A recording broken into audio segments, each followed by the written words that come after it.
Hi ரோக்லே, திருச்செந்தூர்லேருந்து நேற்று வந்துட்டோம். சரண்யாவுக்கு கிளாஸும் ஸ்டார்ட் ஆகிடுச்சு. அப்புறம் டை கிளாஸ் இன்றைக்கி எடுத்திருக்கேன். அப்புறம் ப்ளீச் ஃபேஷியல் போயிட்டுருக்கு, அதை ரிவிஷன் மாதிரி பண்ணிகிட்டு இருக்காங்க. கிளைண்ட்ஸுக்கு வந்துட்டேன் வாங்க, இனி எங்கேயுமே வெளியே நகர்ற வேலை. வாங்க ரோக்லே, டை போட்டு பழகலாம். ஹாய் ரோக்லே, வந்தாச்சு திருச்செந்தூர்லேருந்து. இன்றைக்கி கிளாஸ் வந்து டை சொல்லி கொடுத்துட்ருக்கேன். அந்த இம்போர்ட்டட் டை எப்படி போடணும் அப்படின்ட்டு அதை பற்றி தியரி, அப்புறம் இது எடுத்துகிட்ருக்கோம். கிளாஸ் போயிட்டுருக்கு. வாங்க. ஒரே ஏழ்ரையாக தான் இருந்துச்சு திருச்செந்தூர் ட்ரிப்பு. கொஞ்சம் ஏழ்ரை, கொஞ்சம் நல்லா இருந்துச்சு. என்ஜாய் பண்ணிவிட்டு வந்துட்டோம். பார்லர் ஓப்பனில் இருக்கிறவங்களே, கிளைண்ட்ஸ்க்கு ஸ்பெஷலாக பார்லர் ஓப்பன் ஆகிடுச்சு. வந்துருங்க.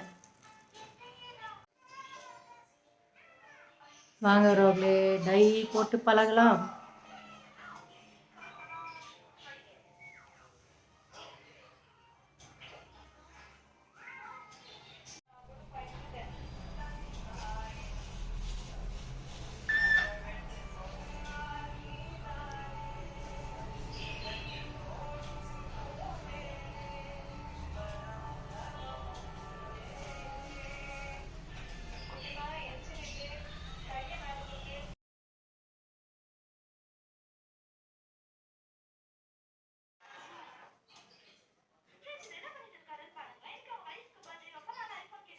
அடுத்தது ஃபேஷியல் ரிவிஷன் போயிட்டுருக்கு.